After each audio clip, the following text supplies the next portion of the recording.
Friends, welcome to Sony classes. तो चलिए start करते हैं आज का हमारा टॉपिक कंस्ट्रक्टर का, जिसमें हम आज एग्जांपल समझने वाले हैं। लास्ट वीडियो में हमने कंस्ट्रक्टर के इंट्रोडक्शन के बारे में पढ़ा था, कंस्ट्रक्टर क्या होता है, उसकी कैरेक्टरिस्टिक क्या होती हैं। और आज हम पढ़ेंगे, आज हम एक एग्जाम्पल की हेल्प से समझेंगे कि हमारे पास कंस्ट्रक्टर क्या होता है।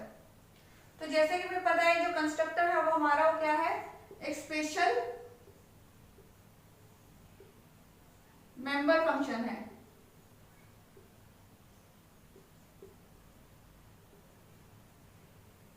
और इसका नेम हमारे पास जो होता है वो सेम क्लास के नेम की तरह ही होता है।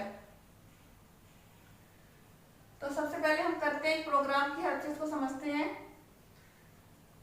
सबसे पहले हम अपनी हेडर फाइल लेते हैं, include iostream .h, include conio.h। फिर यहाँ पे हमने अपनी क्लास ले ली, क्लास जिसका नाम हमने रखा सैंपल।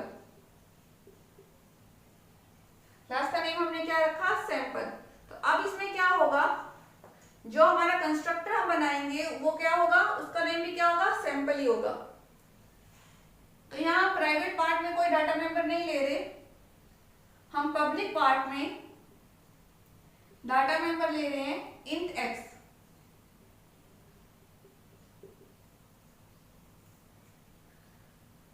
अब अगर हम इसको यहाँ इनिशियलाइज करवाना चाहें तो वो नहीं हो पाएगा, क्योंकि हम क्लास में जो पब्लिक सेक्शन में प्राइवेट सेक्शन में हम इनको इनिशियलाइज नहीं करवा सकते। इसके लिए हमें क्या करना पड़ेगा, हमें जो हमारा कंस्ट्रक्टर है उसको यूज करना पड़ेगा, कंस्ट्रक्टर बनाना पड़ेगा। तो ये मैंने क्या ले लिया, डाटा मेंबर ले लिया, x इंटीजर टाइप का है। फिर मैंने यहाँ पे पब्लिक सेक्शन में एक फंक्शन लिया है, मेंबर फंक्शन स्पेशल, उसका क्या नाम हो गया, सैंपल है। और इसको हम क्या बोलेंगे, कंस्ट्रक्टर। मैं इसको यहीं पे डिफाइन करवा देती हूँ। x की वैल्यू यहाँ पे मैंने इनिशियलाइज करवाई है, किससे, 5 से। यहीं पे मैं इसको प्रिंट करवा देती हूँ, सी आउट वैल्यू इज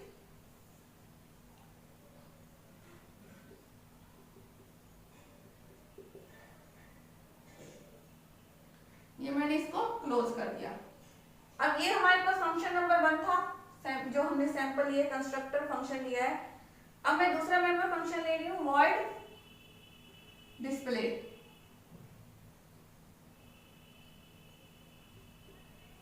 तो अब हमारे पास देखिए, सैंपल में हमने कोई रिटर्न टाइप नहीं ली और हमें कोई रिटर्न टाइप लेनी भी नहीं है। सिंपल हमारे पास जो हमारे कंस्ट्रक्टर का नेम आना चाहिए। और जो वैसे मेंबर फंक्शन होते हैं उसमें हम रिटर्न टाइप लेते हैं। यहाँ पे मैंने सी आउट करवाया, प्रिंट करवाया, क्या है ये हमारे पास, this is normal member function. Normal function लिख लेते हैं।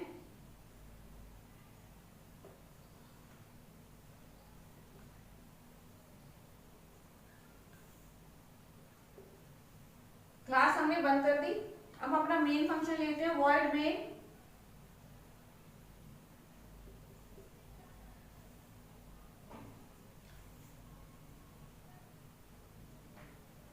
Clear screen. अब मैं यहाँ पे क्या करूंगी, ऑब्जेक्ट क्रिएट करूंगी। ऑब्जेक्ट कैसे करते हैं, क्लास का नेम सैंपल और मैंने करी s नाम की एक ऑब्जेक्ट क्रिएट। तो जैसे ही मैं ऑब्जेक्ट क्रिएट करूंगी, ऑटोमेटिकली हमारे पास क्या हो जाएगा, जो हमारा कंस्ट्रक्टर है वो कॉल हो जाएगा।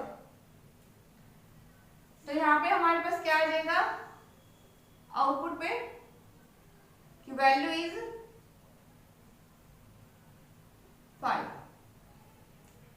फिर मान लीजिए मैं एक और ऑब्जेक्ट क्रिएट करती हूँ s1 की, s1 नाम से। तो हमारे पास दोबारा से क्या हो जाएगी, वैल्यू इज क्या प्रिंट करवाएगा, 5। और हमें सिंपल फंक्शन को कैसे हम कॉल करवाते हैं, जो सिंपल हमारा नॉर्मल फंक्शन है उसको, जो हमने ऑब्जेक्ट क्रिएट करी है वो, जैसे कि मैंने यहाँ पे s क्रिएट करी है, s डॉट जो हमारा फंक्शन का नेम है डिस्प्ले, इससे क्या आएगा, हमारे पास क्या लिखा आएगा, ये हमने किसको कॉल करा है, डिस्प्ले फंक्शन को, तो प्रिंट आउट क्या आएगा हमारे पास, क्या प्रिंट होके आएगा, दिस इज नॉर्मल फंक्शन।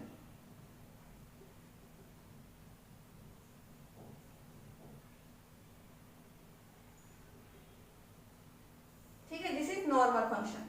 तो इस तरह से हम यूज करते हैं कंस्ट्रक्टर को हमारे प्रोग्राम में।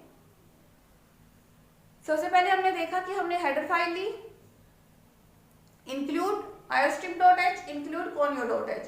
फिर हमने अपनी क्लास यहाँ पे डिक्लेयर करी, क्लास का नेम हमने लिया सैंपल, और हमने कंस्ट्रक्टर की जो देखा है, कंस्ट्रक्टर के बारे में पढ़ा है, उसमें क्या होता है कि जो कंस्ट्रक्टर का नेम होता है वो सेम एज क्लास नेम, तो हमारे पास कंस्ट्रक्टर का नेम क्या आ जाएगा, सैंपल। फिर हमने पब्लिक पार्ट में हमने इसके डाटा मेंबर लिया, एक एक्स वेरिएबल लिया इंटीजर टाइप का, और जो मेंबर जो हमारे कंस्ट्रक्टर फंक्शन होते हैं उनको हम पब्लिक पार्ट में ही डिक्लेयर करते हैं, डिफाइन भी पब्लिक पार्ट में ही करते हैं। तो यहाँ पे सैंपल हमने कंस्ट्रक्टर का नेम लिया, फिर हमने इसको इनिशियलाइज करवा दिया किससे, 5 से। प्रिंट भी हमने यहीं पे करवा दिया, सी आउट वैल्यू इज, ठीक है, यहाँ से हमने प्रिंट करवा दिया। फिर हमने अनदर फंक्शन लिया void डिस्प्ले नाम का, वो हमारे पास नॉर्मल मेंबर फंक्शन है। दोनों में डिफरेंस सिर्फ इतना है कि जो हमारे पास जो कंस्ट्रक्टर फंक्शन होता है उसका नेम क्लास नेम की तरह होता है, लेकिन नॉर्मल जो हमारे मेंबर फंक्शन होते हैं उसमें ऐसा कुछ नहीं होता। और जो हमारे मेंबर फंक्शन होते हैं उसमें void लगता है, कोई भी रिटर्न टाइप लगती है, void int कोई भी, लेकिन हमारे पास जो कंस्ट्रक्टर होता है उसके आगे कुछ भी ऐसे रिटर्न टाइप नहीं लगती। फिर हमने हमारा मेन फंक्शन लिया, हमने ऑब्जेक्ट क्रिएट करी, हमने फर्स्ट ऑब्जेक्ट क्रिएट करी, तो हमारे पास आउटपुट में क्या आ जाएगा, वैल्यू इज 5। कौन सी हमारे पास, ये ऑटोमेटिकली इसको कॉल करेगा और वैल्यू प्रिंट करवा देगा।